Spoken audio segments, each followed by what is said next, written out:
a citizen of Baldwin, and I grew up here. I went to Baldwin Elementary School, went to college in South Carolina, and moved back here in 2002 after talking my wife into moving into rural America. And so I told her that if she did not like it here after a year, we'd move back to Greenville. Well, it's been 20 years and we're still here. We're proud to be citizens of Baldwin. I wanted to just introduce myself because I'm interested in putting my name in for candidacy for post number 2 for Mr. Ayers' seat as he, well, I guess will be leaving at the end of this year. And I want to thank him too for the work that he's done. I think you've been serving since 2011, if I'm correct. And so it'd be an honor if the citizens of Baldwin chose to have me serve in that position. It would be an honor to fill that seat. I'm a business owner in Habersham County, in Cornelia specifically. Also have businesses in Anderson and Greenville, South Carolina. So I'm in the pest control business and have been for 27 years. I'm looking forward to helping you guys make Baldwin, it's already a great place to live. And I'm interested in helping Baldwin be a better place to live, work, and play for ourselves and for the citizens and for our children and for my 10-month-old grandson. So thank you very much. Thank you. Absolutely. That's wonderful. Yeah. Big shoes to fill for Mr. Ayers. I know I've been since 11, so I hope to finish out till the end of my term, and if I make it that far. If I do or don't, well, I'll still be here. Excellent. Well, that's good. And it's lovely to see, people, we have in the past had a situation where we simply didn't have anyone that was interested. As a matter of fact, Councilman Venture overheard a conversation between myself and the Habersham election supervisor. I had called to see if anybody had qualified for the empty seat, and she says no. And I said, it's kind of sad, that we don't have anyone that wants to serve. And that was on the last day. We have a lot of work. We work hard. We do a lot because, like you, we care about Baldwin and we care about the future and all the things that are coming towards us. And so it's, so Councilman Venture said, listen, I know you guys need the help, and if no one qualifies, I'll wait till the last few minutes. If no one qualifies, I'll step in. And he's been an excellent addition, a wonderful asset. But it was a sad state of affair that we didn't have anybody that wanted to run for these seats. So, I appreciate you serving because I know in your position, a lot of times it's a thankless position, and you don't get a lot of thank yous or attaboys for it. But I appreciate what you do. Thank you. That means a lot. It does. Thank you. When the last day to qualify? I don't have it in front of me, but the qualifying is in August. August 21 to 25th, I believe. August 21st and 25th. Yeah, and you go qualify at the Habersham elections office.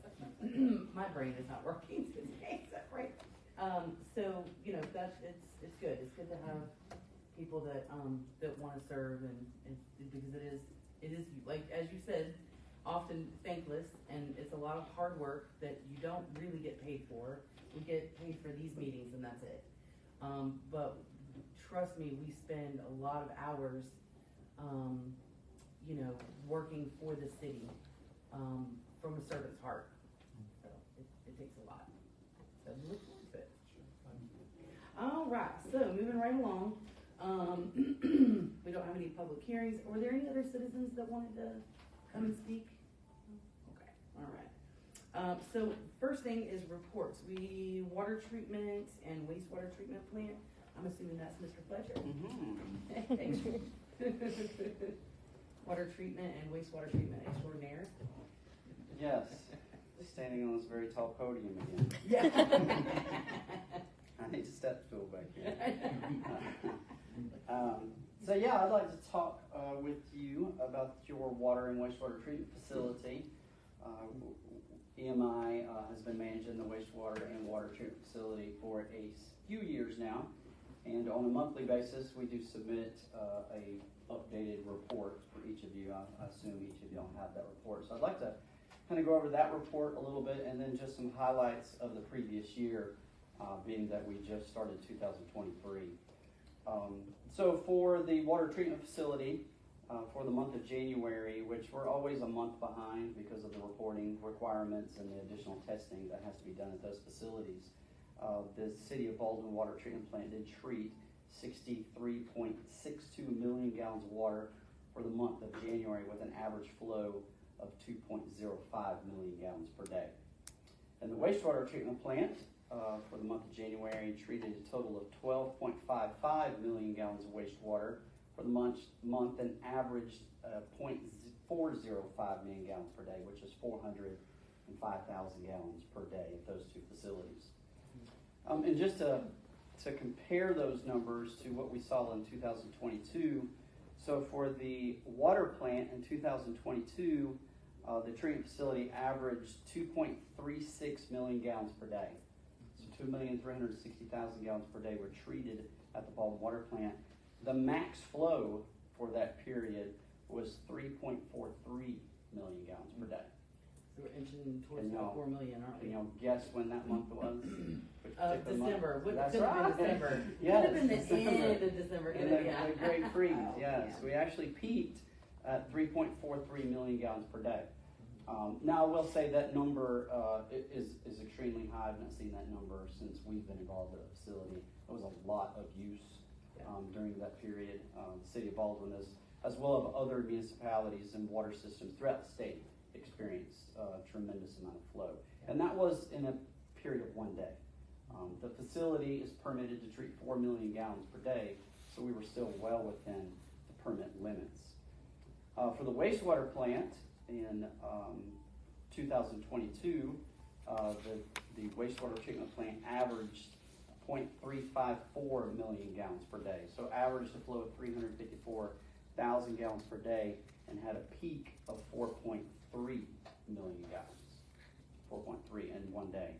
That peak was in April. And we'll talk about that in a minute. So just keep it back in the mind that in April, we get April showers to bring April rain. Yeah. May flowers. April or showers something bring like May flowers. May flowers. Yeah. Yeah.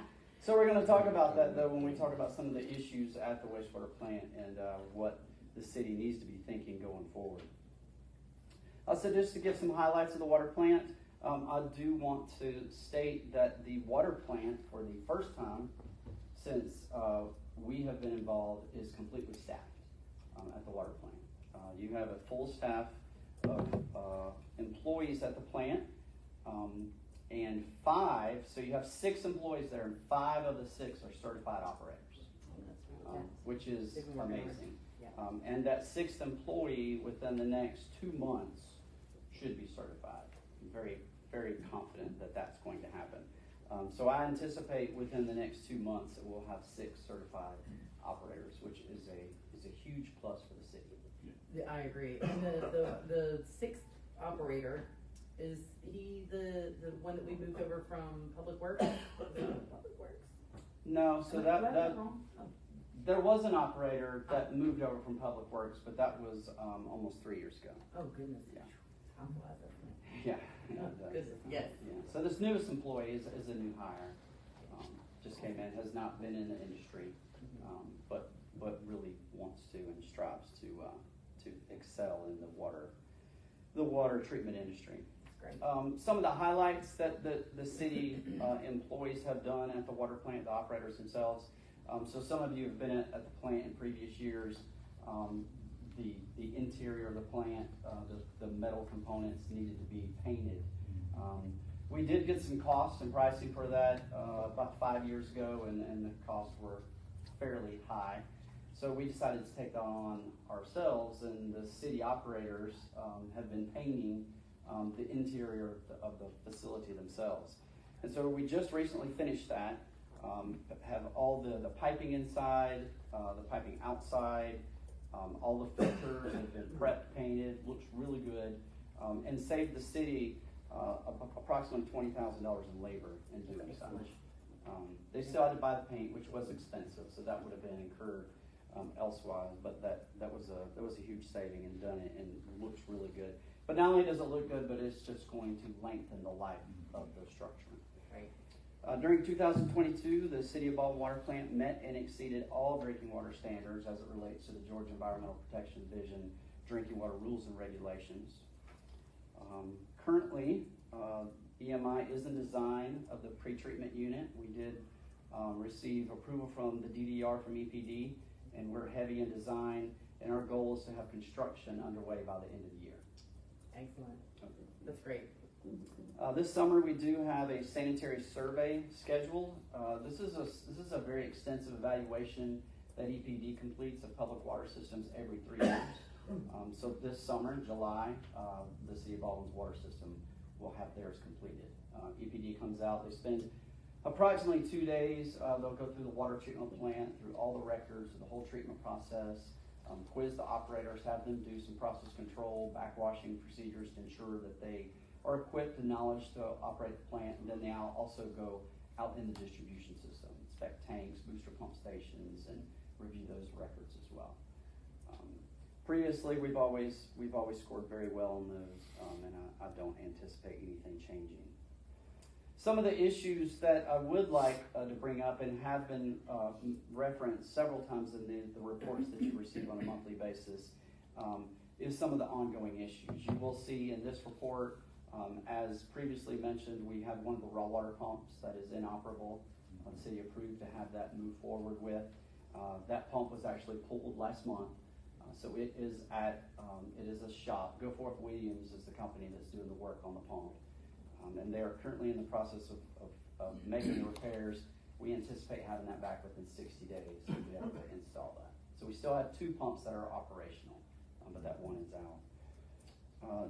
During our most recent filter evaluation of the water plant, we did notice that we had a decrease in the amount of anthracite that we have in the filter, which is a type of media.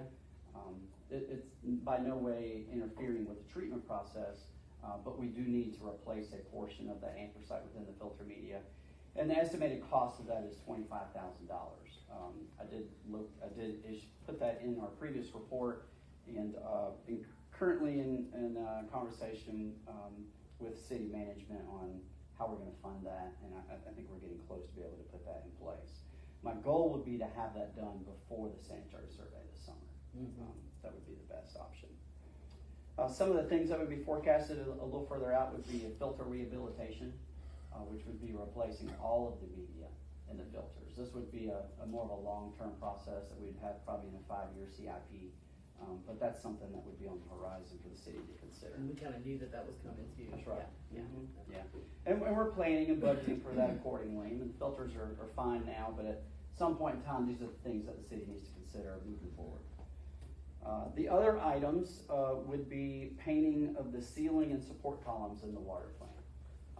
This is something that we thought we might be able to tackle as operational staff, but it's just too big of a project for them to accomplish. So Put them up on ladders. that's yeah, it'd be on one of those big scissor lifts, but I think that's just a little too much. Yeah. So that's another thing that we would have in our CIP that we would kind of look forecasted out, 5 years or so. One of the large big items, and it's something that the city needs to consider and has had some conversations about, would be a reservoir, a larger reservoir. We do have a small reservoir on site. It's approximately 9 million gallons. Would provide, if the plant's at full capacity, 2 full days of operation without having to pump water from the river. But something the city does need to consider in the near to long future is a large reservoir that would give 30 plus days of storage of water.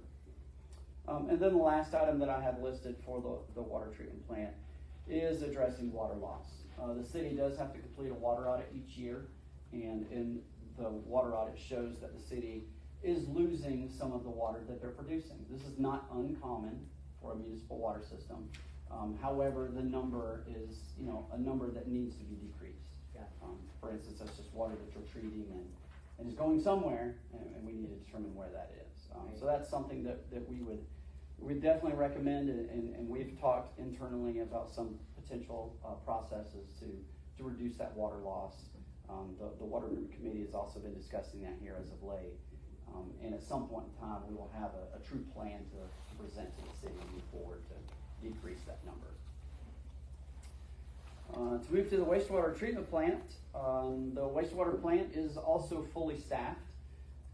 Also, I would add that one of the benefits that the city of Baldwin has that is a very large benefit for the city itself, but also their employees between the water and wastewater plant, is they allow cross-training. A lot of municipalities do not allow that, and you do, which I think is a great asset.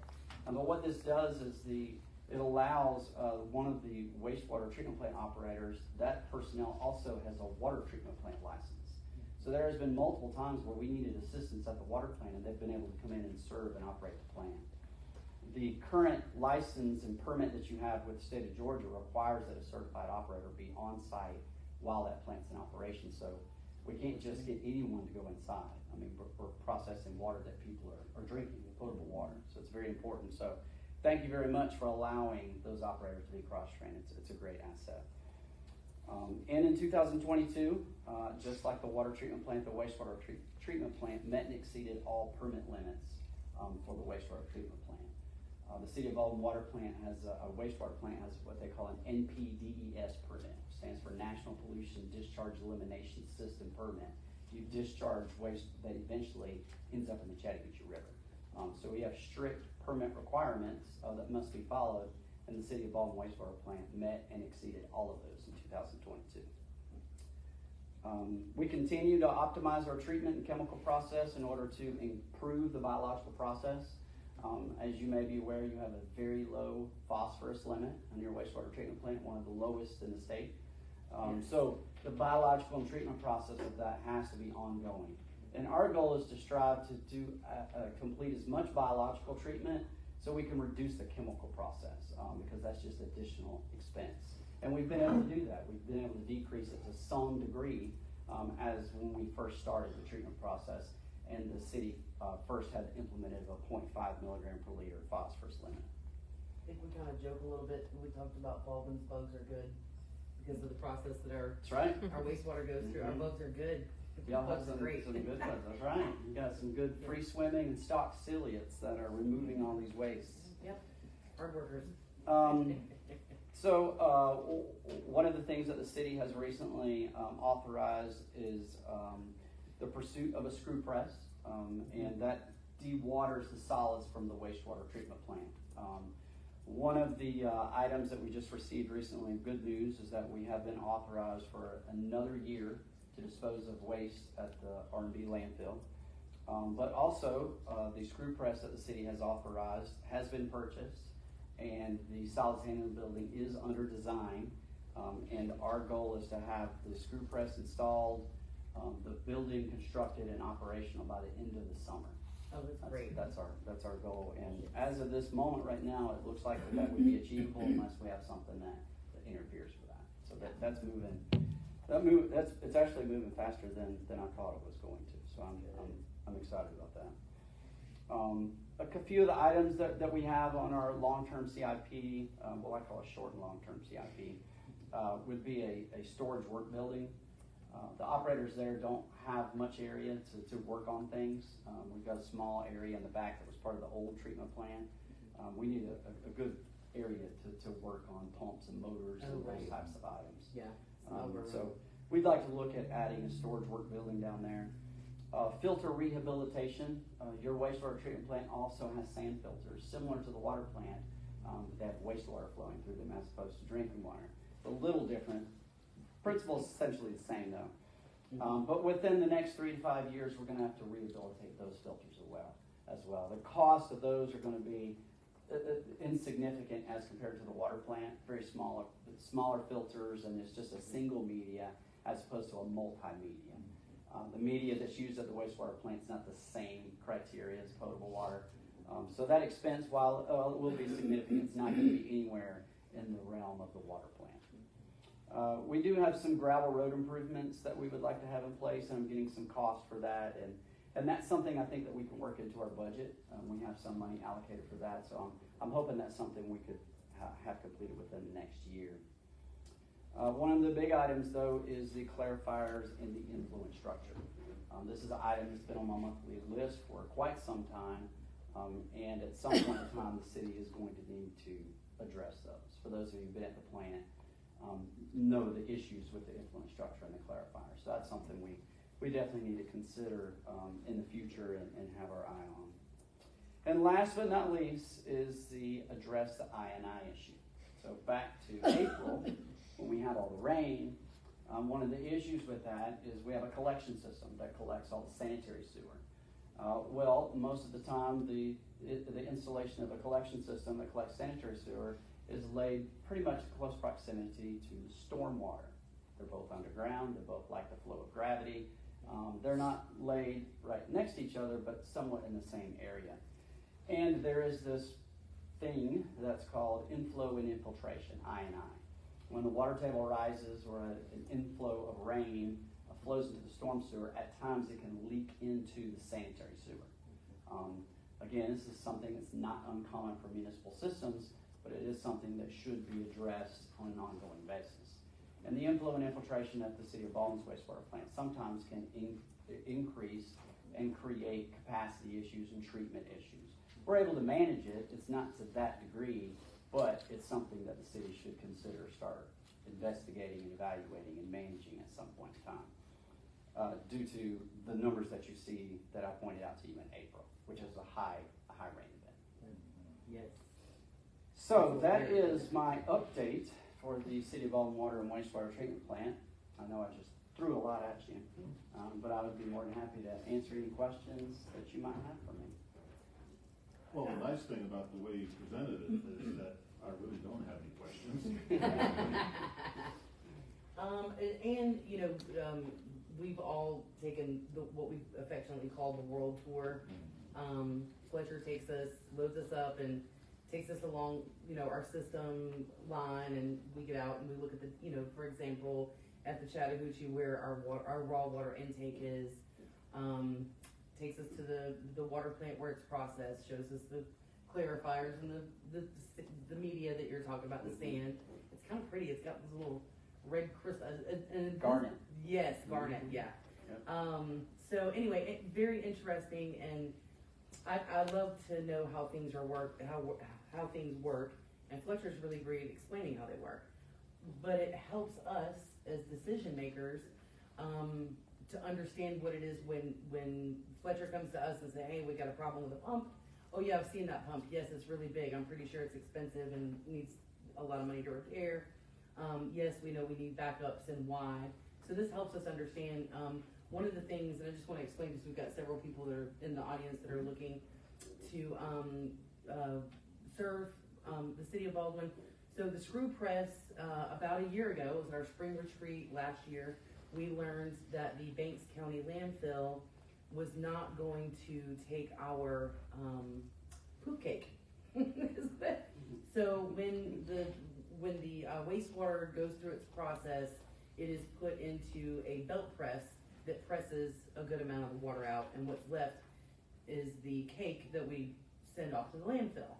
Landfill started having some collapsing issues because of the moisture content, and they said, hey, you either can't bring it here anymore, or it has to be this percentage dry, this percentage, no more than this much water in the cake.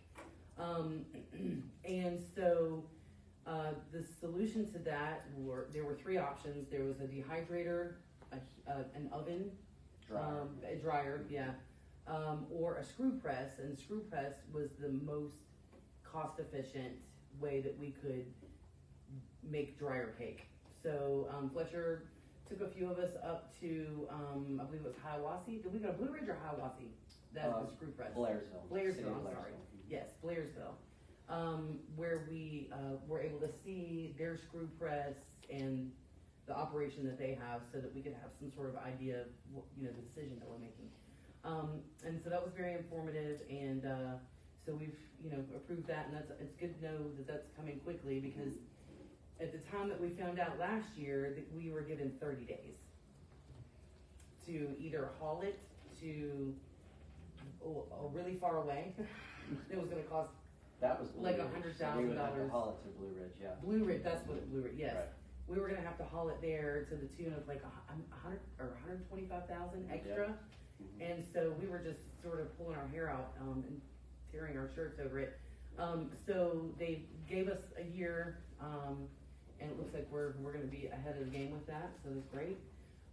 But just to give you guys a little bit of an idea of what that, what the screw press is, the pre-treatment Mhm. went back when we had Delta, Hurricane Delta, That's and right. Zeta. Yep. It was helter-skelter. There was almost no water in the tank, and at that point, and we were in processing fresh water, we were basically taking 2 steps forward and 1 step back, and trying to keep water in the tank. As you would imagine, if there's almost no water in the tank and you have a structure fire, what are you going to fight it with? So there was a main that broke, and anyway, they did a great job getting it patched together. But at that point, we realized that we were too slow in being able to make water. So the pre-treatment plant would help that. And EMI has been fantastic at helping us stay ahead of it, because we all know that we need water and we need to be able to flush our toilets. And most people don't take that into consideration when they flush their toilet and they turn on the water. They don't understand what all goes behind making that and the expense that it takes.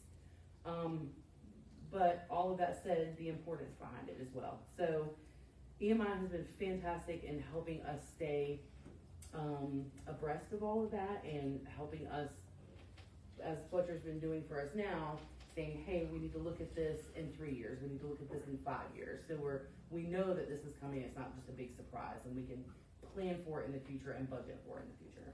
So super helpful, and I really appreciate your report and how great you guys are. It means a lot.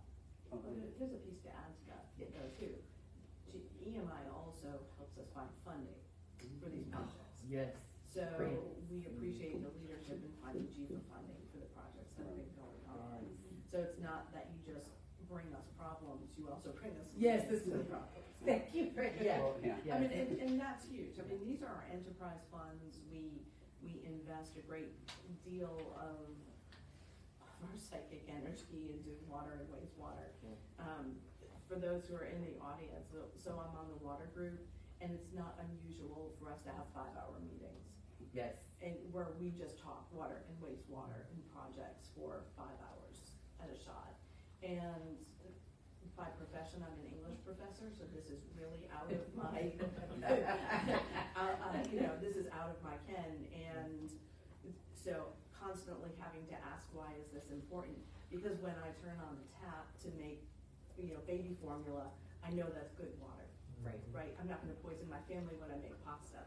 So this is life or death, Mhm. right? We need potable water. Mhm. So having facilities that are clean, that are safe for our certified employees, which is just wonderful. Mhm. But that when the water comes to us, to my tap, it's safe. And one of the questions we ask over and over again, how do we explain to the citizens, the residents of Baldwin, that these water conversations are important? Okay, because it's fundamental. When you turn on the tap, not only is it there, but it's good water. So if you've been following what's happening in communities across the country, where they don't have potable water, where they are running out of water, I mean, these are contemporary conversations that Baldwin doesn't have to have. Yeah. Because we are in a unique position that we sell water. So not only is the water clean when it comes to my house, but I know that I am selling quality potable water to the citizens of Demarest and beyond, right? So that is a serious responsibility that we take on, right? Because we don't wanna poison Habersham County. Right. You know, So how, it's not a laughing matter. Despite I mean, Facebook would have you believe is, Right, yeah. and that when we sell water, we are selling potable water to our neighbors, to the folks we work with, that we, worship with, that we care about. Our families live in other communities. So when I first started on the council, 3.5 years ago, there was a council person who said, I'm not putting one more dime in pipes underground. And One of parks instead. well, and I understand the need for the investment above the ground for the residents to have something to do, because that's been a big conversation. But this is our enterprise fund.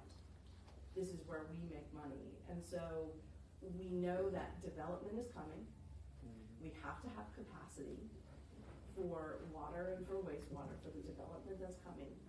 So it's a balancing act in these conversations about water and wastewater. They're absolutely fascinating. So if anybody is, thinking about running, start versing yourself in water and wastewater. This is an important conversation to the city. One thing that should be mentioned is that we are in again, reiterating, we are in a very unique situation in Baldwin with our enterprise fund and with our water treatment. It is one of the very few times in the history of humanity that a government actually produces a successful business. And that It just does not happen often. And it is due to the leadership before I even came on council, the leadership that sits on this board, the leadership that our city staff and EMI brings to the table. It's a team effort of epic proportions, and I love the city, but the 5-hour water board meetings is not something I want to be. Well, I love those meetings. Yeah, and that's case in point, in that we give, as public servants, we give a lot more than what is just here on a couple of hours, here every month, behind the desk. It's a lot more into it. And I appreciate that you guys work so hard with that. And because of that, the fruits of our labor, are evident in that we got good quality, life-giving water. And, water symbolic in a lot of ways. And that's, Well, and we've talked to you about having everything that fire and police need to do their job, but we also have it for water and for wastewater. And imagine if our wastewater plants didn't work, or we didn't have certified operators. right. I mean, that's a whole new mess. So, Would be up the creek without a paddle, literally, There wouldn't we? you go. You never know what creek we're and talking about. that we are now fully staffed Yeah. with certified staff. That's important. So important, yeah. That is, I've been on the council 3 years now, and to finally be fully staffed with certified personnel. And those are folks who go through training, who take the tests, who are investing in their careers and in the city. The fact that folks are investing in Baldwin and want to stay here with us. I mean, we've worked hard in the 3 years that I've been on the council and before about making Baldwin a place where people want to work. You talk, stay. Mr. Smith is talking about live, play, work. Yeah. I mean, we want to stay here. Yeah. I've been here now since 95, how was that, 27 years? Yeah. Wow. Something, I don't know. That's a long I'm a real estate agent, I don't math. Yeah, I've lived here longer than I've lived anywhere. Yeah. Right, so that Baldwin is now a good place to work, to stay. We want longevity in our water and our wastewater folks. And so, thank you for leading them. And we've done salary studies. We've done what we've needed to do to make it a desirable position for those folks who work around the clock. No, Oh, 24/7. 24/7. And the thing is that, in the past, Baldwin's been a place where people will come to get trained and then they'll move elsewhere because we don't pay them properly. Did not pay properly, didn't have great vacation packages, didn't have great insurance, and things so you're gonna invest that money and time and effort into training them for them just to go and take it somewhere else that's gonna benefit from that. that has changed, and so we are keeping these people and, you know, very much, very proud of them. Anyway, so I Yeah. guess we're. Longevity is great, but not when you're in a meeting. Okay, I know, we're enough patting ourselves on the back so you guys can see it, so anyway, moving along. Thank you. Thanks, Fletcher. Okay, so under old business, we've got consideration or approval of the Habersham County Board of Health Memorandum of Agreement. I believe in our work session, we were just waiting for, Ms. Emily, would you like to come and talk to us? I believe in our work session, we were just waiting on a fee schedule. Were we able to get that? Yes, it is in your packet. Okay. That's what I was asking.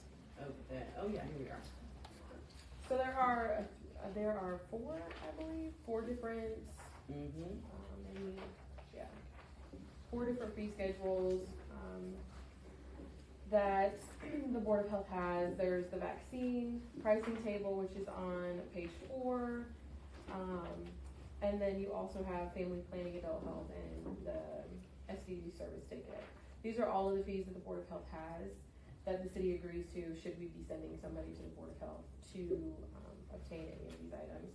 I will say that it is not common for the city to send our employees to the Board of Health, with the exception of maybe a tetanus shot, in the event that they need one, or any required shots for their roles in the city. So that is very limited. So are those vaccine shots that are on this table comparable to what we've paid in the past? You don't see anything on. No, the very few that we have paid, they're very comparable. And again, just to reiterate, this agreement is new. We've never had to sign one before, but this is a mandate coming down from the state for the Board of Health, to engage in all of these agreements. And every time we should we send anyone to the Department of Health, there's a form that we have to send with them now, acknowledging that we have signed this agreement and that it can serve that employee. Good, see they got rabies. And our council has looked over the agreement. Yeah, there's no issue. He said that because he was gonna suggest that I get a rabies shot. Too late for you, but I still have time.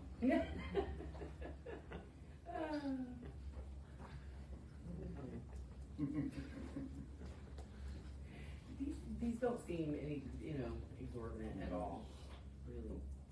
It's good. Like $4 for your analysis. And these are good for 1 year, Yeah, we will sign a new agreement every year. fiscal year, calendar year. They're trying to move them on to fiscal year. July 1 fiscal year. Yeah. So this will take effect in July, or this takes effect? Immediately. And then we will have to renew in July? No, this one will go through July 1 of next year.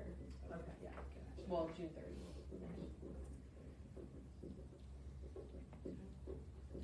You guys have any other questions about it? No?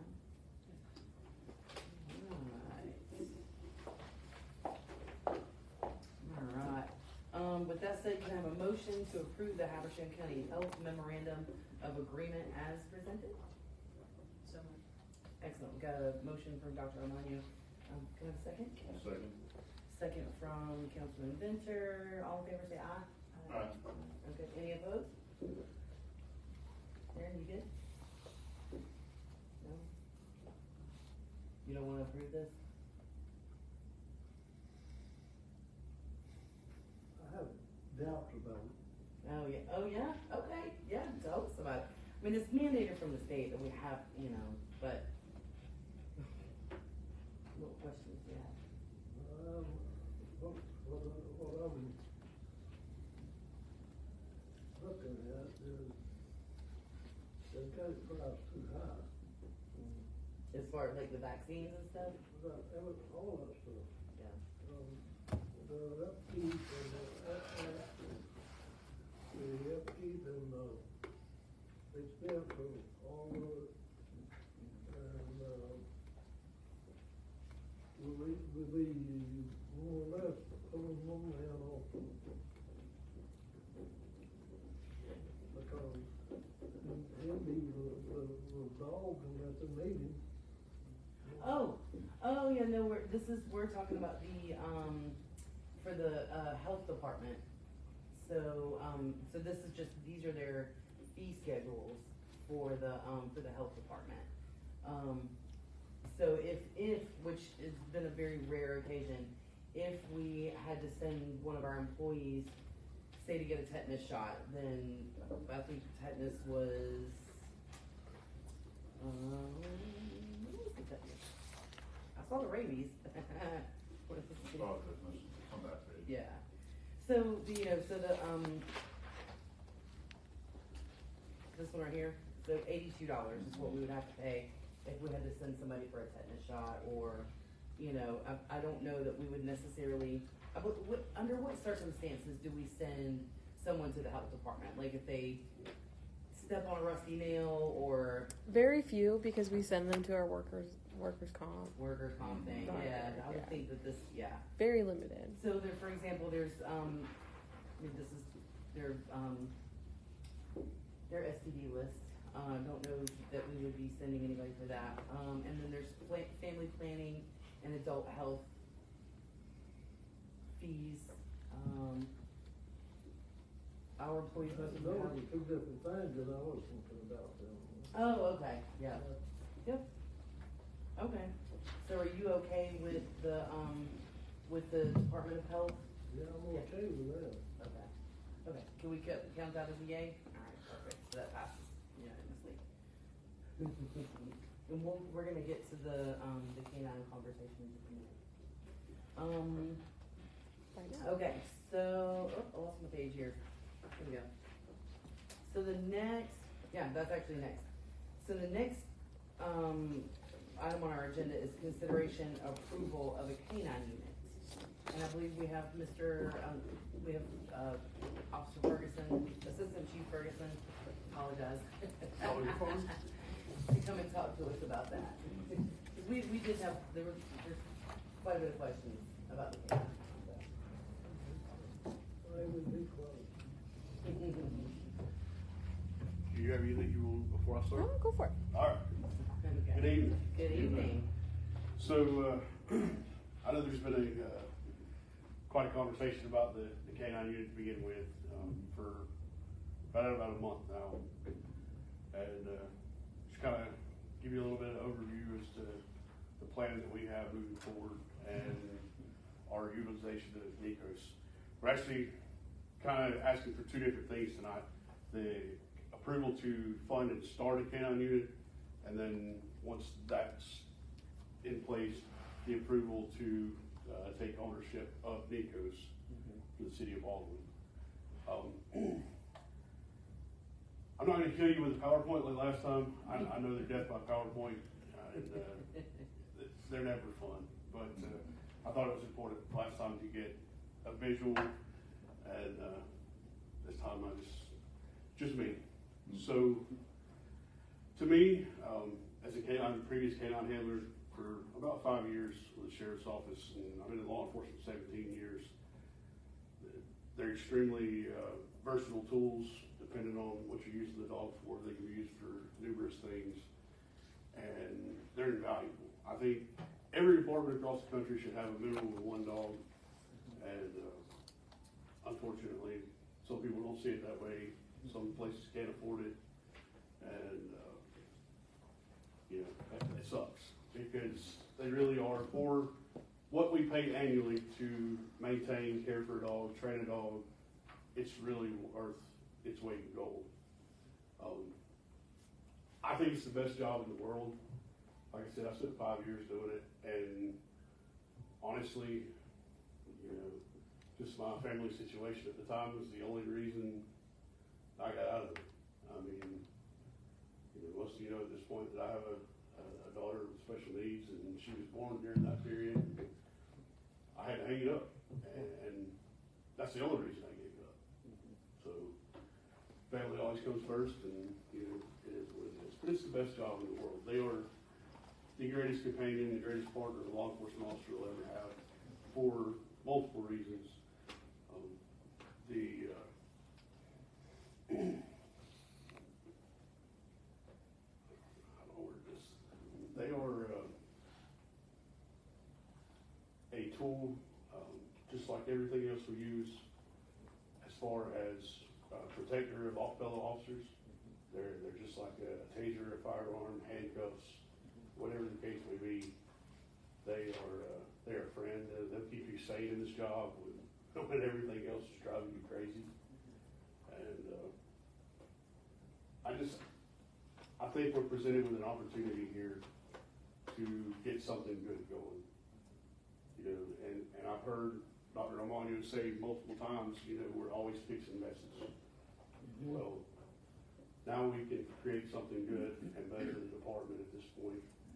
And I think for the amount of funding necessary to get it done, it's well worth it. I hope with my experience to be able to build this K-9 program. I have ambitions that extend out, you know, past being a K-9 handler. You know, I was talking to Ms. Woodmaster and the mayor at one point. You know, I don't want to be that 60-year-old cop that's out on the side of the road with a Marlboro hanging out of his mouth. He's grumpy and everybody hates him, you know. Yeah. And still running a dog. That's, you know, I hope one day, you know, I came here with the ambition to further my career. You know, I would love to succeed Chris when he leaves. And, you know, if the council and city manager see fit, and that's where I hope I find myself in a few years. But I think at this point, financially, with my experience, my training, this is a great starting point for the department to get a K-9 unit going. And during that time, we can start mentoring the next person into taking the position and, you know, moving forward, training them how to be a handler, and then eventually 2 to 3 years down the road, turn that over to somebody else. And hopefully, I'm sorry.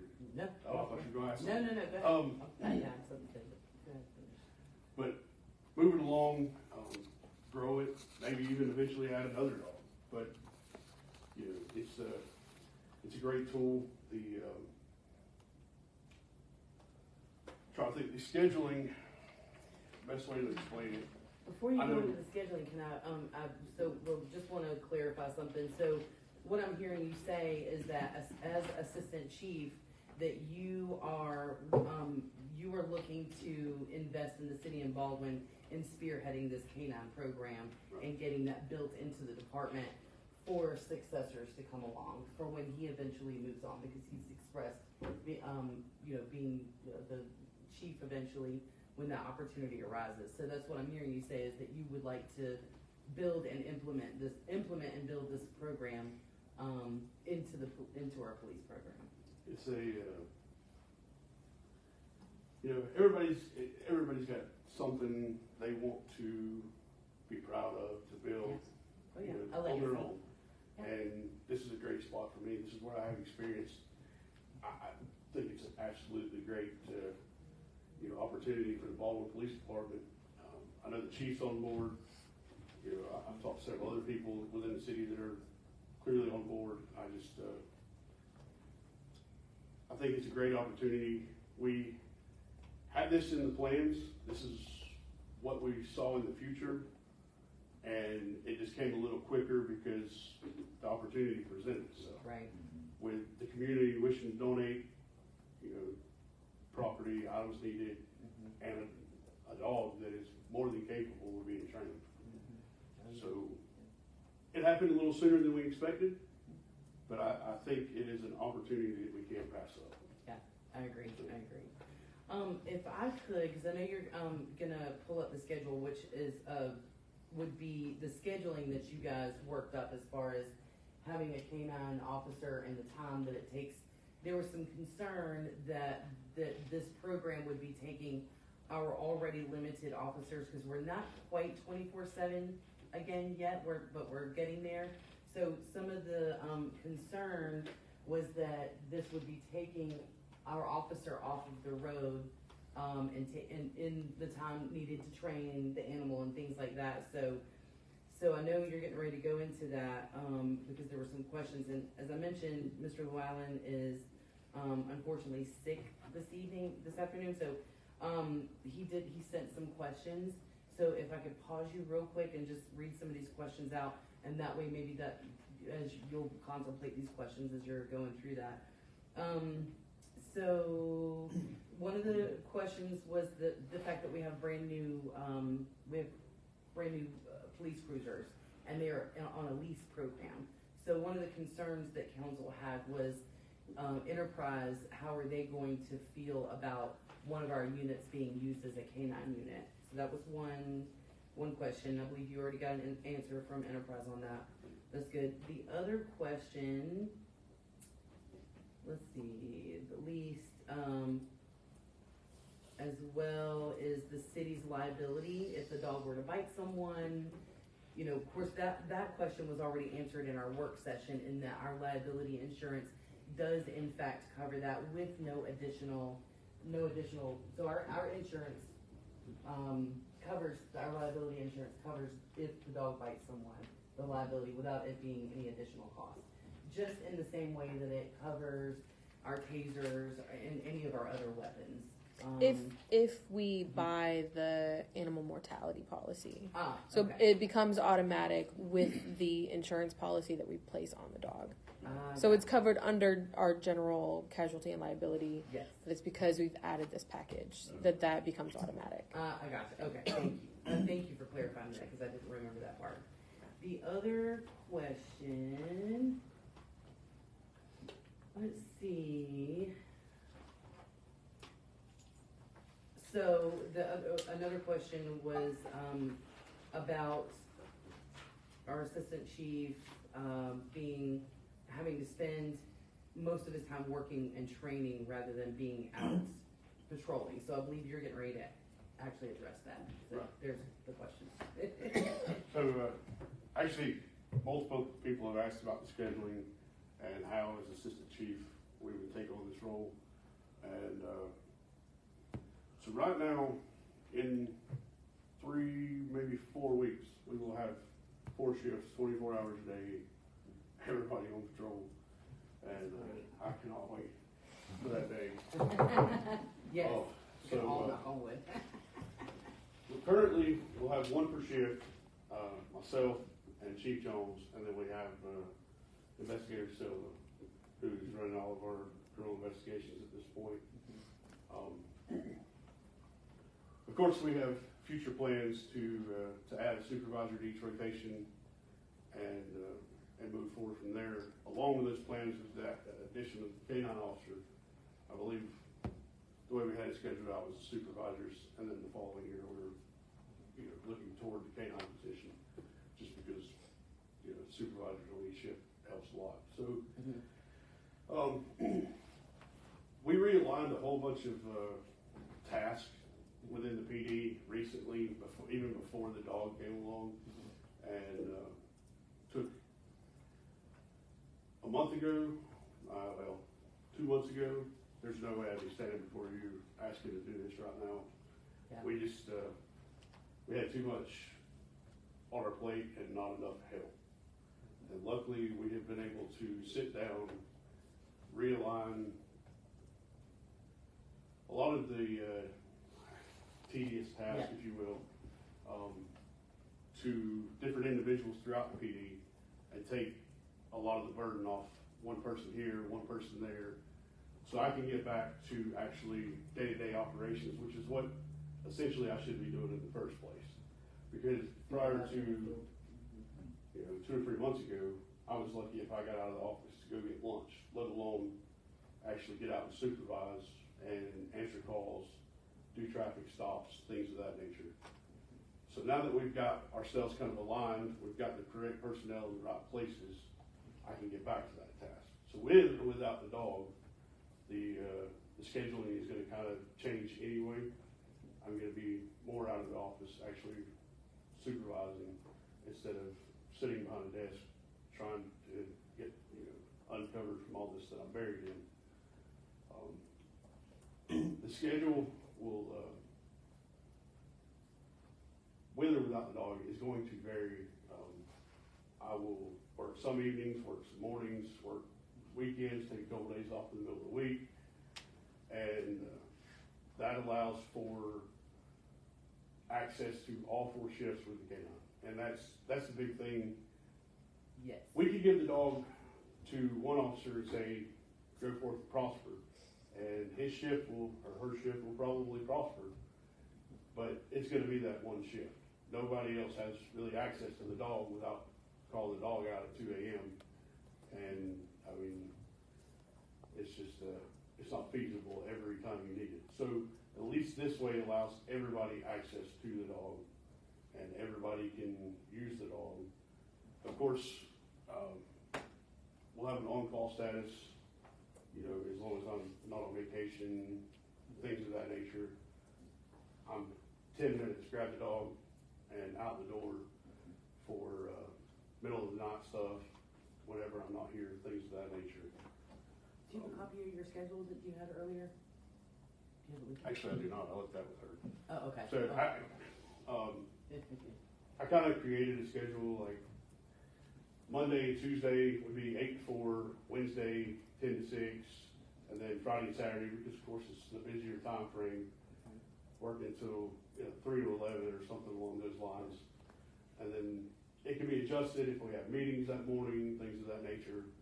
So it still allows me the flexibility to be at the PD when I need to, but be able to get out and work with the guys along with the dog at the, This is really important parts of your shift. Right. During the weekend So evenings. you see the dog training is integrated into your shift and into your work supervising the other officers. Correct. It's not separate from that. right. Okay, so that was Yeah. one of my holdups during work session.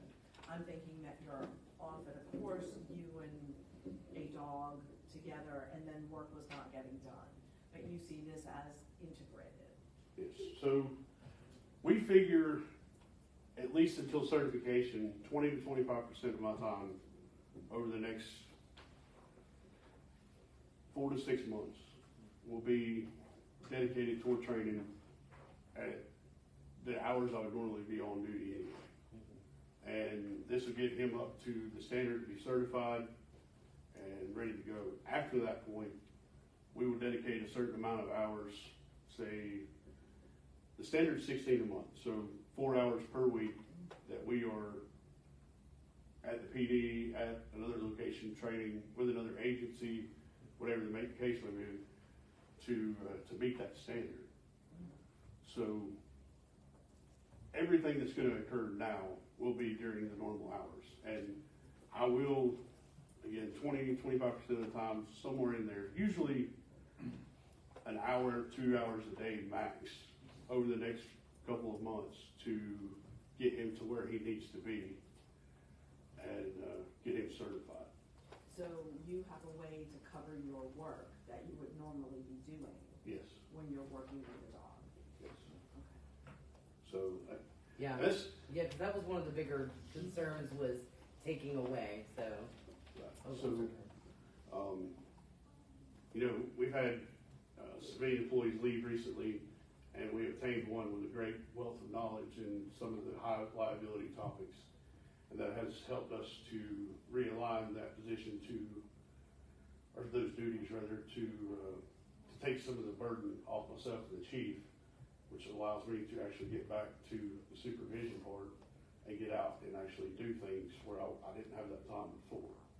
And, I mean, and as Officer Foster can attest, I mean, recently, you know, we've been much more proactive getting out, doing license checks with the guys, things of that nature, answering calls with them, trying to get back into that supervision role that it's kind of lacked for so long because it's just been overburdened.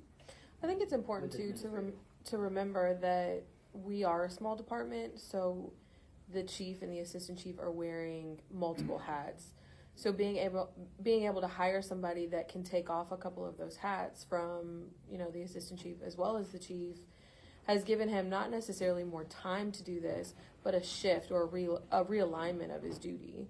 So incorporating the dog into his regular work schedule isn't necessarily a distraction or a burden. It's now becoming ingratiated into the role that he's developed as a supervisor.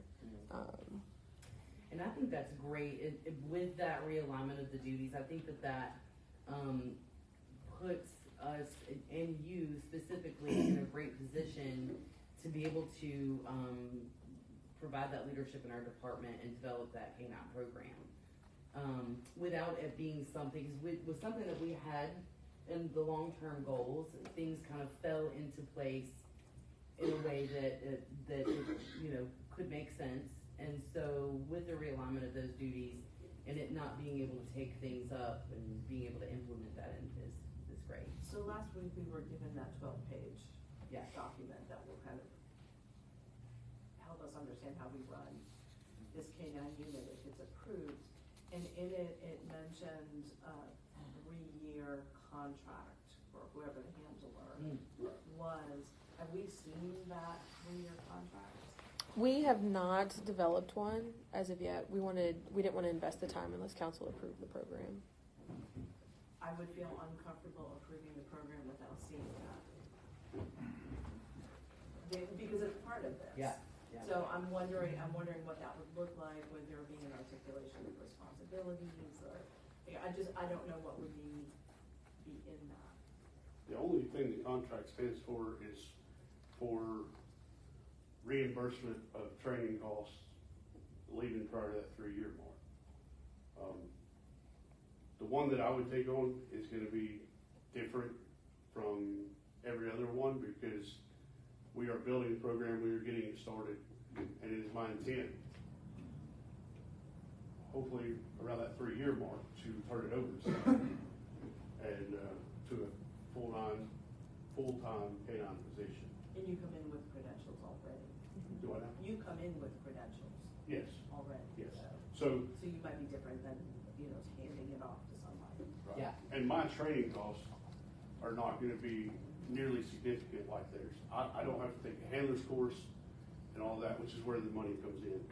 My cost is gonna be the certification, roughly $100. Yeah. Ms. Woodmaster, have you talked to legal counsel about what that contract would look like? Not what the contract would look like. He was in agreement that a contract should take place, that it should happen. However, again, I'll reiterate, we didn't want to go forward in producing a contract until council agreed that the K-9 unit was viable, which is why the request tonight is separated, that we want to make sure that council is okay with moving forward with the K-9 unit, and then actually establishing the roles within the K-9 unit is a secondary request.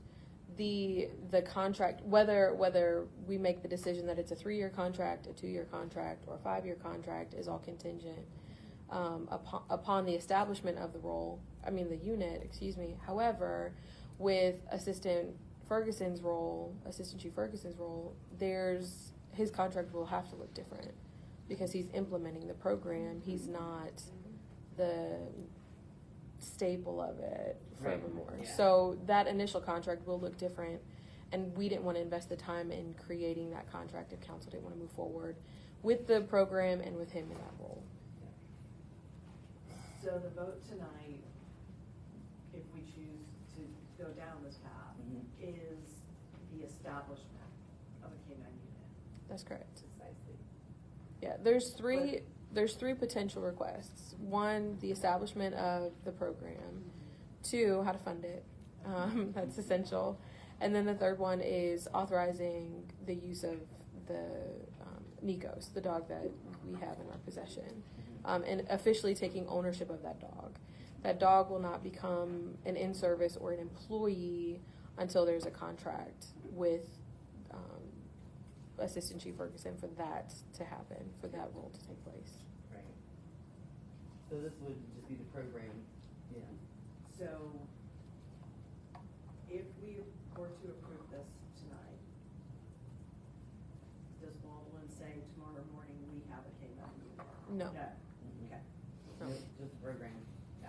It allows us to take the next steps that we need to take as city staff to establish the actual unit and get all of those things going. We don't want to invest money in dog food and leashes and kennels and all of that for the program not to take place. So tonight's the concept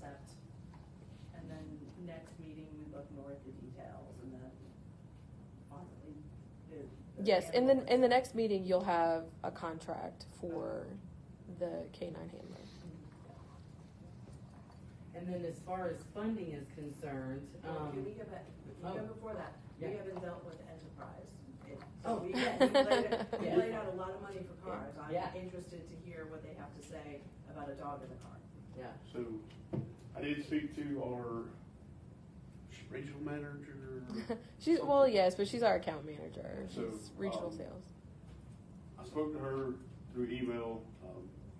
She said that she went to her higher ups, the mid-management, and they are absolutely fine with K-9 being in the vehicle. Which I did not figure was gonna be a problem, because I know there are other departments using Enterprise that have K-9s in the vehicle.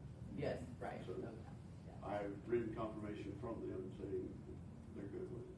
Well, they might be good with it, but are we on the hook for, like, say the dog rips up the seats or, The dog doesn't have access to anything, okay.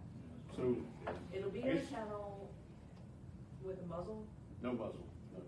The kennel, It's not- so we take the door panels off, the back seat out, and we'll store that probably under the building somewhere, for resale.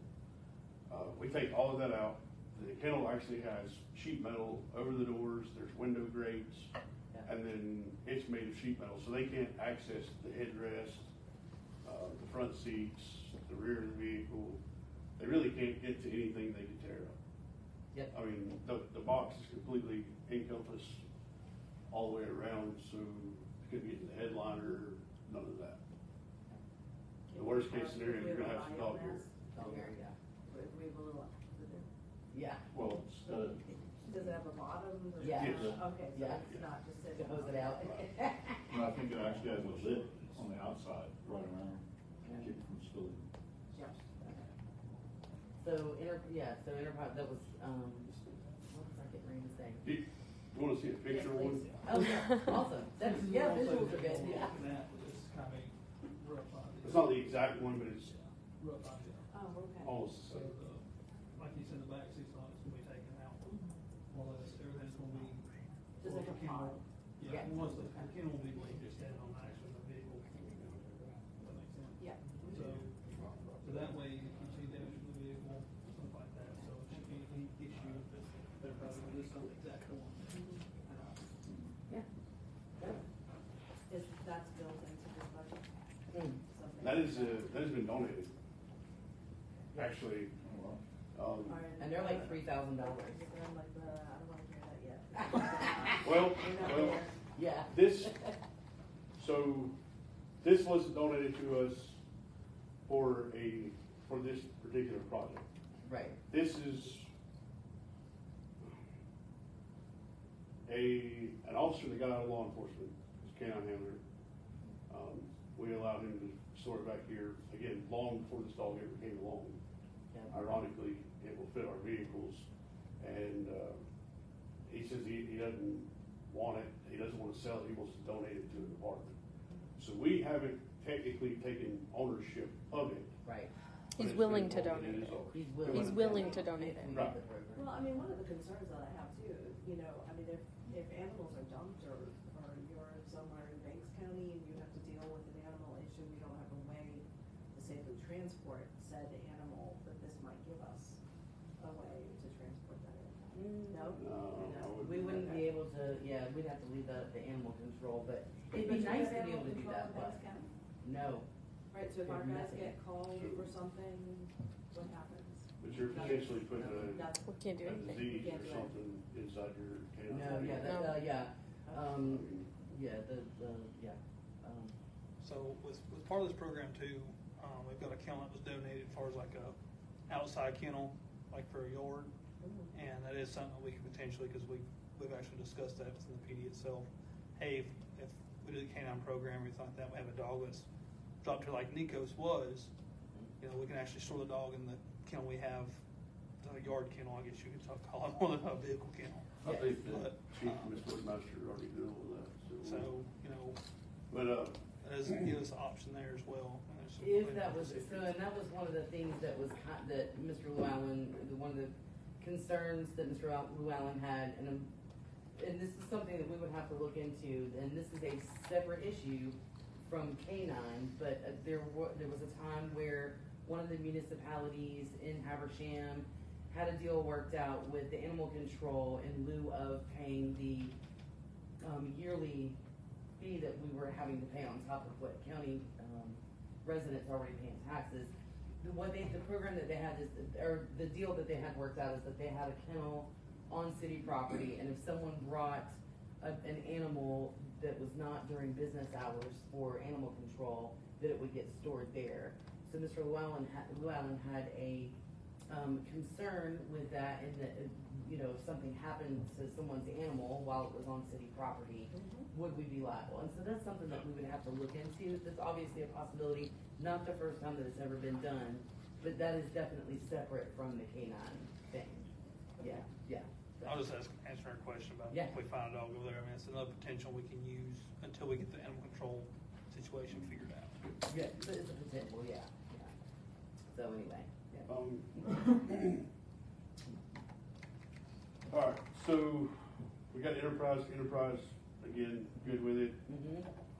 There's no way that the dog would be able to access anything to damage it, unless I intentionally put him in the front seat or something, and I'm not gonna do that. I mean, he's a mountain one, you know, they shoot everything. They're called alligators Not- for a reason.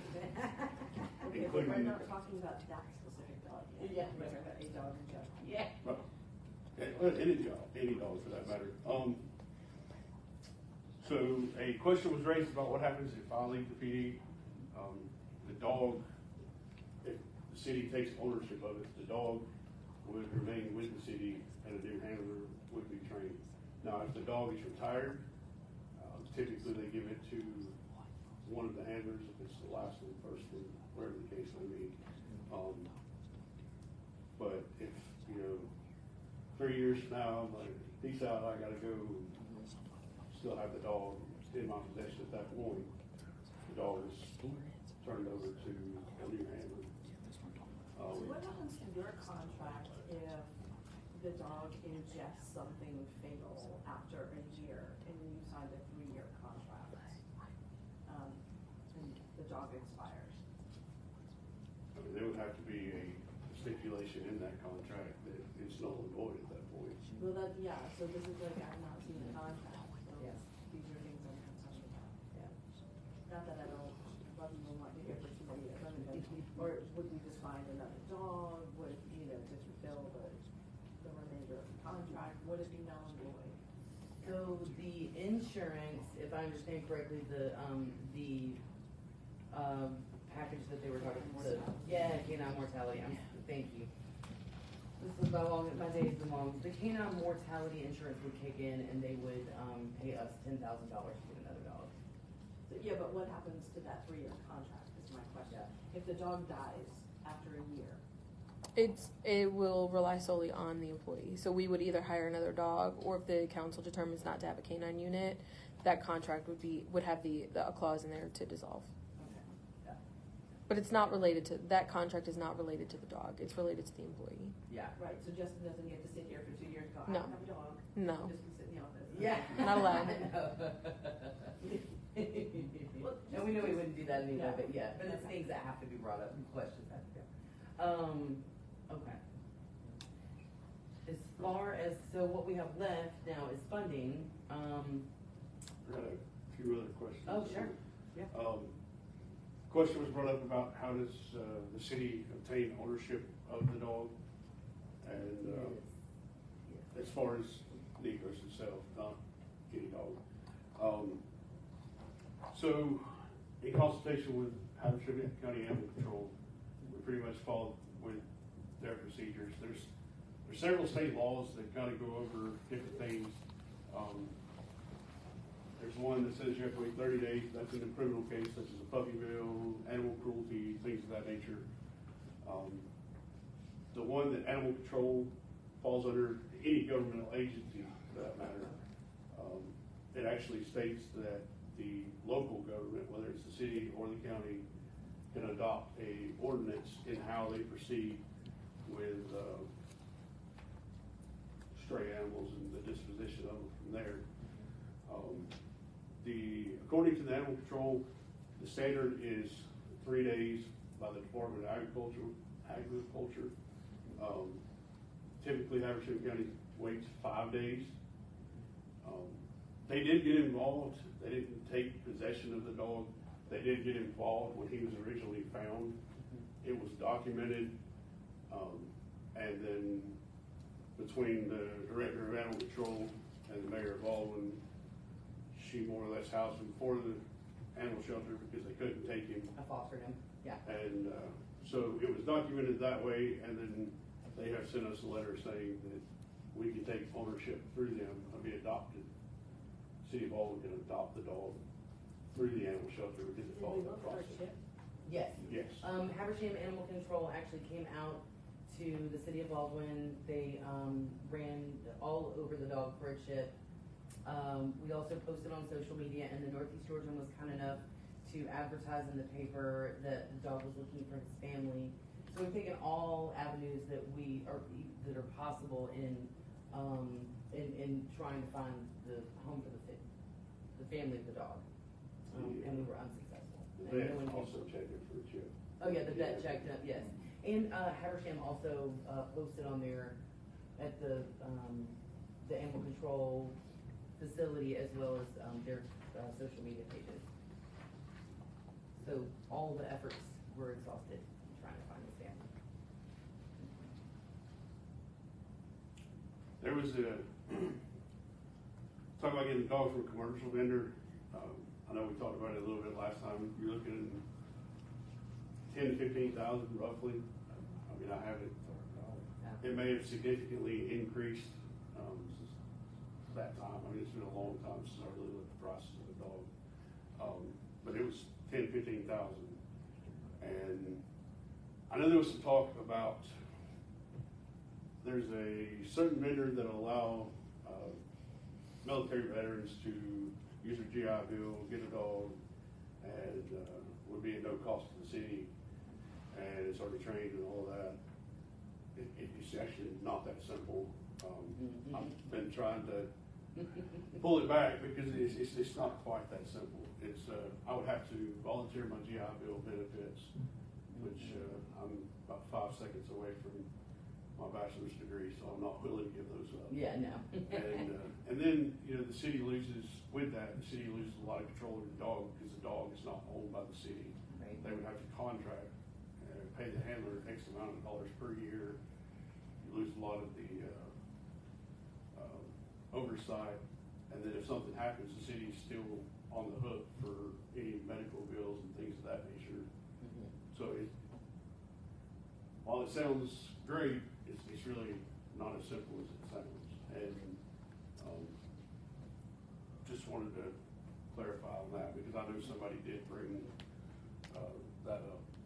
So and that said, I think I love, just like with the Rescue by Ruby, I love the aspect that we're looking at dogs that were previously either unadoptable or didn't have homes. So it's a shelter dog or a rescue dog. I really like that concept. But that's the kumbaya in me. So. There was another one about his failure to perform or be able to certify. Yes.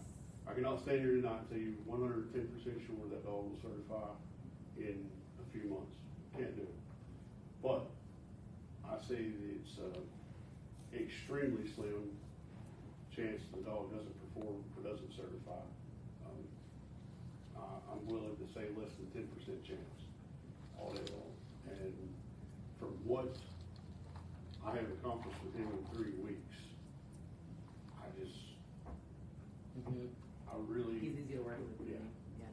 Now, we haven't been on narcotic odors and things of that issue yet. I mean, it's been obedience and things along those lines. And I mean, he's progressing quickly, and I don't see that being a possibility, but there is a slim chance. And So in the event that it doesn't work out, then what would be the plan?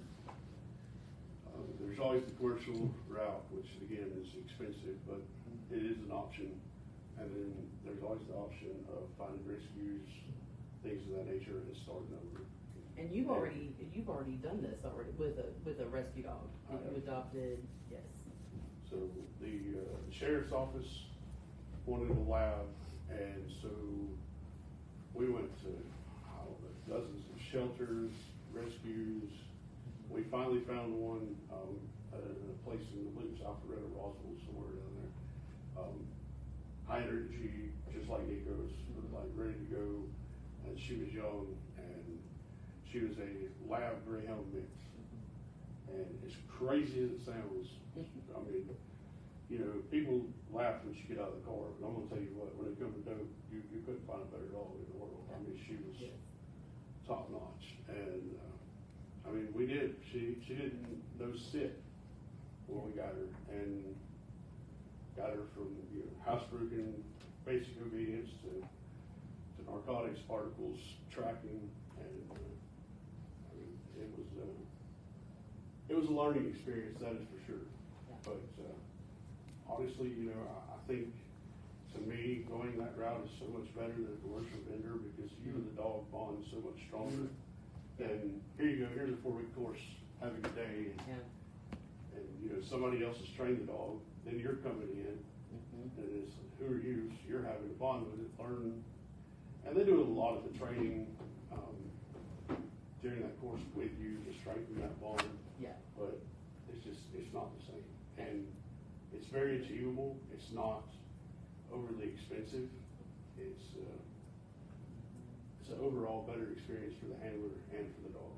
And I don't foresee that being an issue with us. And I really feel that we'll be good to go. I think that's here. I think that's most of the questions that I was given.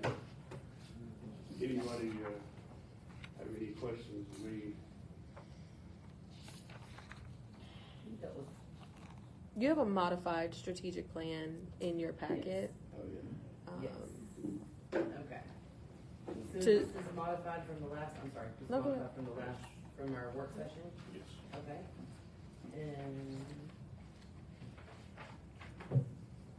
So, and the city attorney has gone through the policy and has approved the policy, said, gave his blessing to Yes. somebody. If you look back at the cost analysis that I did last week, under each fiscal year in italics, there's a kind of step-by-step of how we have planned this out. During the first stage, we're going to do the initial training, everything will begin. That's during fiscal year 23, where we're current at. Basic obedience training, narcotics imprint, and then, of course, we've had to have most of the equipment during that phase. And then move on to 24, start July 1. Narcotics training will continue. Certification is likely to occur early in fiscal year 24, and then tracking and apprehension training will begin once narcotic certification is obtained.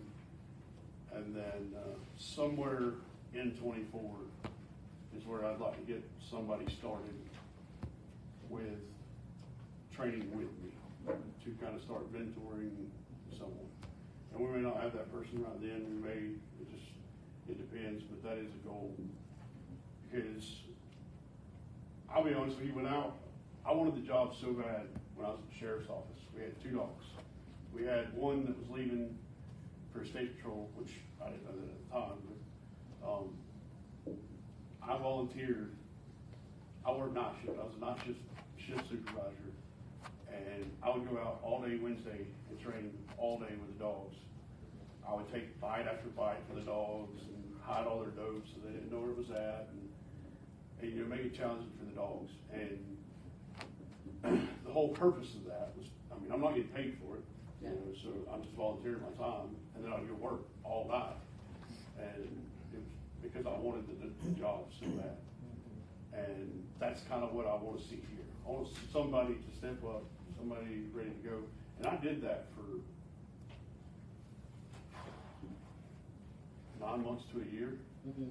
I mean, every training day I was there, and I even got bit on the inside of my leg very high and had to work 12 hours that night with the dog did not go for where it was supposed to go for on my arm and bit me on the leg and had a massive welt on the inside of my leg. So I'm going to the hospital every 2 hours on shift and getting a cold compress to slide under my leg while I'm driving around in my patrol car. I mean, and I kept going back. And that's what I'd like to see here, because it is such a commitment. It is a huge commitment, not just to the city, but to the handler. The job is really like no other, I mean, out there. And you have to have somebody that truly wants it and is dedicated to the position. And to me, that's a good way of showing dedication to it. It's volunteer your time, coming to train, even though you're not getting anything out of it at that point in time. It builds that relationship. I would imagine that having a canine officer, looking at the possibility of a canine officer would be similar to looking at a canine to see if they would make a good officer. Superman in this position, yeah. And then, again, somewhere in 24, start getting somebody, just kind of mentor. I'm not saying come out on every call out with me, but do some training when you start at that point, and then slowly kind of integrate them into the training. And then 25, we should be fully operational with all certifications, and again, continue that mentor. And then depending on the situation, and I know everybody wants a down to the minute timeline, but it's really hard to see as far as what we have personnel, what we have going on, are we fully staffed, things of that nature. But somewhere in 26 or 27 is when I'd like to turn the reins over to a fully operational, ready to go canine unit, and let a handler take it full time in a full time position. Sorry. That's okay. I know we're fascinating, aren't we? Gotcha. So start out cost $6,156.95, and that gets the door popper system. We will, if this were to be implemented, we would already have the kennel donated. So and that's a humongous cost. That's probably the biggest. But how long to get the door popper system? How long to get it? Yeah. 7 to 10 days. Okay, gotcha. Yeah. Fan system, and then the installation of it, $1,000. The canine kit, which includes all of the little accessories. I see you Shoes and print out bags. all that on it. Yeah, they got it last week. Okay. Yeah. If anybody doesn't have that with all the items on it and all that, I have a copy of it. Oh, yeah, We're yeah. happy to share with It's everything it includes anyway. Mm-hmm. So, his shoes in his bag. Food cost, training collar, pack track canine reporting software, cost of certifications, $100. The researcher farmer pharmacy license, so that they send you the drugs that you train the dog with. Ace Watchdog app, and the canine mortality insurance, $1,000. So all of that is $6,156.95, and I believe you guys were proposing that we pay for that out of the public safety fund, correct? That's correct. So to clarify about public safety funds, because I know Mr. Llewellyn was concerned about the cost, coming out of the taxpayer's pocket. But it's not coming out of the taxpayer's pocket. It is coming from public safety funds where people are driving too fast through a school zone and they get a ticket. And that funding those funds are restricted to public safety initiatives. And if we talk about a public safety initiative, we've done lots, fire trucks, equipment, improving our training facilities. So this is a public safety initiative in that it's gonna help track people who are lost, like recently, this last time. And then also, the drugs that are coming into us from seemingly everywhere, just pours in, say, Habersham County. Well, I see how that works this year. Yes. This year. Mm-hmm. That money is not guaranteed, Nope, and if our legislators have their way, they try and, we're gonna do away with right. this kind. So, going forward, how would we pay for? It's the same as I proposed last week. My proposal is that we pay for the startup costs out of public safety funds, and then this is and built then in into the budget? to the annual budget Right. for the next fiscal year. And again, annually, I'm sorry, I didn't mean No, to- you're not. You're fine. the cost will reduce to steady out somewhere after this year and then fiscal year 24, somewhere in the neighborhood of $300 to $3,500. Oh, okay, wait a minute, so there's a piece either I'm missing or misunderstanding. You come to us trained, you're a handler, but next year you want to start mentoring a second handler. Are you certified to certify No. another handler? No, I don't intend to do a handler's course. Okay, so what do we have to pay for a handler's course? Cause I don't see that built in here. It should be in there. It's all Am I one missing document, it? it should be toward the very end. There's a training cost. And, again, it's the two we talked about. There's one in Hall County, that I know of, they do a couple times a year. And there's one in Chatham County. Cost, refresh, please. So, Chatham County is gonna cost roughly $1,400. That's taking into account the fuel, driving down there, and then back and forth over the weekends.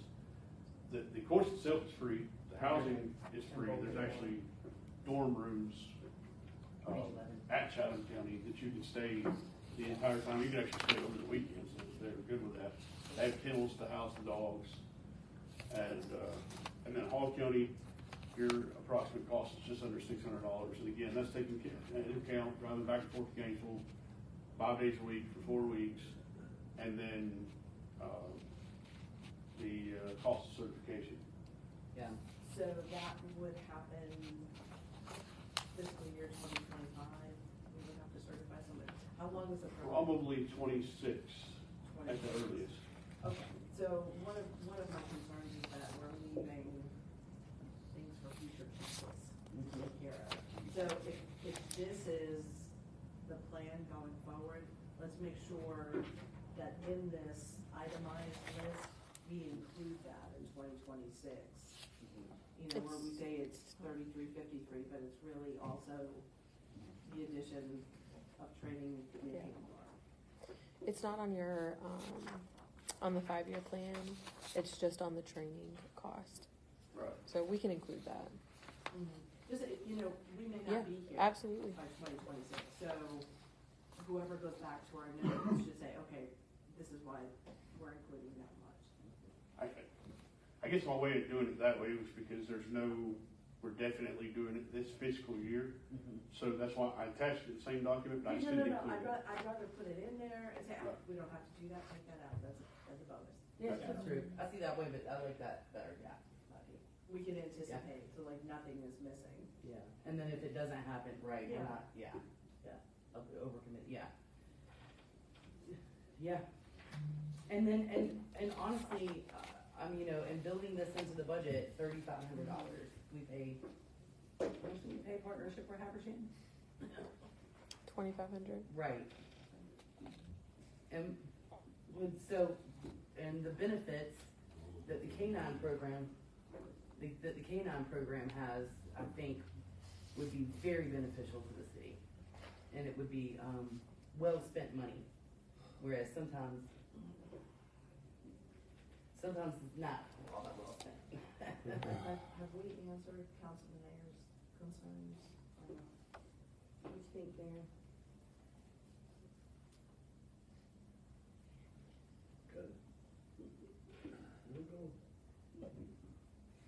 So do you guys want to, vote tonight on just the K-9 program that we were talking about? And then, once that's implemented, then we can come back with the contracts. Or Jasmine, Yes, help me out with that. but there are there's 3 motions total tonight that we're Okay. proposing. 1 is to establish the program, 2 is to fund it, and 3 is to allow us to use Nikos as the dog so that we can get him the things that he needs as the dog Oh, yes. to begin his training. Yeah. But his training will not take place until we have a contract between Justin and the city Yes. to be the handler. Okay. With start date of whenever that contract is So- signed. So there were 3 or 4 different ways that we could take ownership of Nikos. We don't have a strategy yet. Well, we do. He mentioned it earlier that we're going through the Habersham County Animal Control. They have gone through their process. They've documented that the dog was lost. We have documented that Mayor Venter housed him for a week. I think it was a week. We've advertised it in the paper. So the county has given us a letter stating that we've gone through all the necessary measures in order for this dog to be turned over for permanent ownership. So that effectively is giving us the ownership of the dog. There's no real paper. There's not like a birth certificate or something that is given to us. I did ask that. But that documentation is sufficient for us to obtain legal ownership and can use that dog. Our insurance company is okay with that paperwork as well to satisfy the ownership clause of our insurance.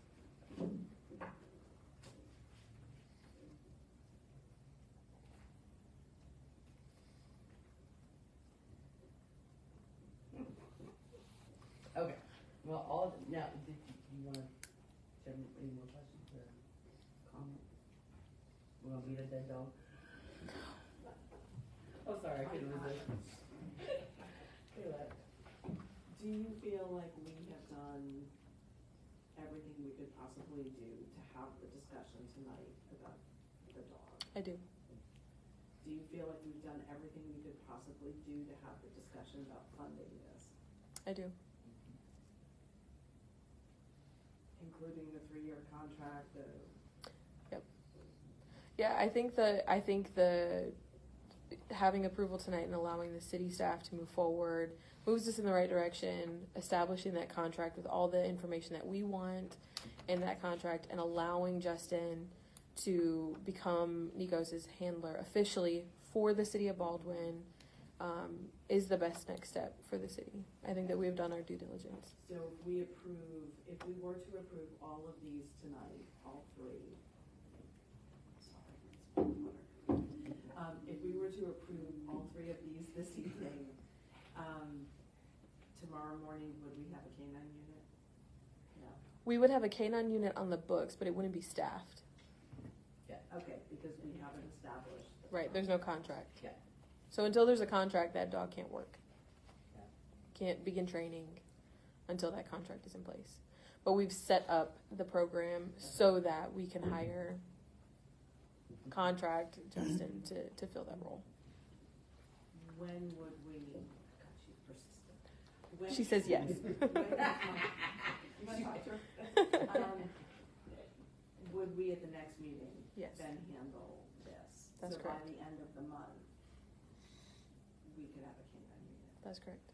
And then if we hire Nikos at that point, he's on a trial basis? Yeah, he has to become certified. So he'll go through that training. We'll work with assistant chief to get that done, and there will be benchmarks. I mean, we discussed meeting at month 3, month 4, month 6 to ensure that he is where he needs to be. I mean, if there's concerns in him obtaining his certification, we will bring those to the council. So that's, once he achieves certification, that's when we have a K-9 unit? Yes, because until then he can't do anything but He train. can't do anything, so we don't really have it, okay. That's correct. He can't do anything but work, or train, I'm Train. sorry. He can't Right. work. He He can cannot work. train, but Yeah. he can't work. I will also add, I don't know if we mentioned this earlier, but Justin and I spoke about this afternoon, that Nikos' role he will serve hand in hand with him in his role. So if he's on vacation, so is Nikos. If he is out for the day, if he had a doctor's appointment or something, Nikos is out for the day. But if he can come back he will. I mean, that was something that we had chatted about, that how do we have this dog on call and not burden our staff with always having to be here, not being able to go to Florida or Cabo or somewhere because he has our canine unit in his possession. So that is the reality, that when he's not here, Nikos is not here, unless he can come back in, and, you know, that's reasonable, and Justin has Would that be agreed in to the that. contracts? Yes. And along those lines, I have no life, so I sit at home, so I'm pretty much. He's not going to Cabo. You're the father of two beautiful children. You definitely. Oh, yeah, that consistent home. Yeah. So, you know, I said in work session, I absolutely support this idea. I'm moving slowly because this is new for us. It is, you know, Martin just talked about the fact that we spent all last year just fixing problems. Yes. You know, this is growing. Yeah. This is something new, Love it. something unique for the city, and I wanna make sure that we've done our due diligence, that we've asked the questions, that this is viable going forward. You know, the council will change in its makeup very soon, and I wanna make sure that we leave something viable for the next council. I don't want the next council to go, oh, you didn't think about this and this, and we just can't afford it, you know, you and the dog are gone. So I don't want that to happen, so that's why I'm dragging my feet and being very intentional in the questions. I told the chief a long time ago, you know, I feel like we are accomplishing a lot, that we are building something much better than, and you have a purpose every day coming to work, where I haven't felt that way in a long time, you know. Great, here we go, let's, you know, go answer some more calls, stop some cars, and go all that. That's what police work came for a long time. After you've done it so long, you get burned out. Yeah. And, you know, I finally gotten to a point in my career where I feel like I have a purpose again. Like 12 years ago, you know, before I finally just started burning out. I mean, the job takes a toll on you. And at some point, you gotta find something that gives you purpose again. And I finally found that. And Nikos just adds to that. Or K9 in general, however we wanna look at it. I mean, my wife told me when I first took him home and was playing with him, you know, I haven't seen this happy in a long time. And, you know, it's just, there's a passion for that job. And you just gotta find the right person for it. And This program will be your legacy. I mean, Yeah. we've talked about this program for a year. You know, it started, like you said, last spring, we started talking about this. But this will definitely be your legacy, and it's obviously your passion. And I wanna make sure that the officers have every tool they need to do their job safely and well, so. Okay. Yep. And thank you, staff and Yeah. council, Yeah. for your due diligence and your questions, and Councilman Llewellyn as well, because as I found out today, where I thought this would be the first canine for the city of Baldwin, that was inaccurate. We have had canine on 2 different occasions. 2 different dogs, yes. 2 different dogs, no canine policy, no questions, none of this. There may have been a So- policy, but Yeah. it just was not within our new system.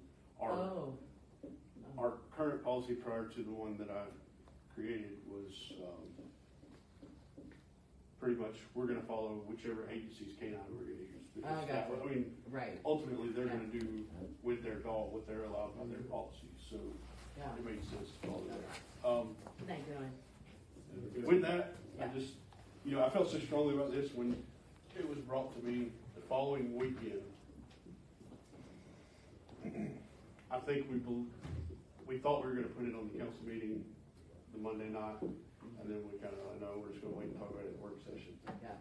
So, Yeah. that entire weekend, I started at 7:18 PM on Friday night, and it was almost 1 AM before I quit on the policy. And then I spent all day Saturday and half the day Sunday working on getting the rest of the cost analysis that, you know, which has already been revised 10 times to get to where we're at now. And we are, you know, on point. But that's how strongly, I mean, I Yeah. spent my entire weekend off. Yeah. You know, Go sitting ahead. at home, Developing. typing on the computer, Yep. and, I just, I understand from your point of view, you have to look at everything, and honestly, taking a step back, I think it's a golden opportunity, and I think we would, regret not taking a chance on it. Well, with that said, can I have a motion to approve establishing a K-9 unit within the Baldwin Police Department? So moved. Okay, we have a motion from Councilman Venture. Can I have a second? Second. Excellent, we have a second from Dr. Alanya. All in favor say aye. Aye. All right, motion carries. And then the second motion, which, and I really like how this is broken down, thank you, that really establishes everything well. So, can I have a motion to authorize the use of public safety funds for the implementation of the K-9 unit with a cost not to exceed $6,250? So moved. Excellent, I got a motion from Dr. Armano, can I have a second? Second. All right, second from Councilman Venture. All in favor, say aye. Aye. Thank you. Motion carries. All in favor, say aye. Okay. So the third motion is, can I have a motion to authorize the city to adopt a K-9 for the purpose of serving as Baldwin's K-9 unit? So moved. Excellent. Motion from Councilman Venture. Can I have a second? This is for any dog, or this is for Nico's? This is for Nico, this is for any dog. This is, well, yes, it's implied for any dog, but we've asked for Nikos to be included in the motion because we have Nikos here. Yep. So he's the one that we're going to be buying food for and the equipment for right now. All right, give him a shot. Okay. All right. Second. Got a second from Dr. Armano. All in favor, say aye. Aye. All right. Motion carries. Thank you, everyone. Thank you. Congratulations. Thank you, guys. Thank you for the hard work. Thank you for the tolerating our long discussion. Thanks,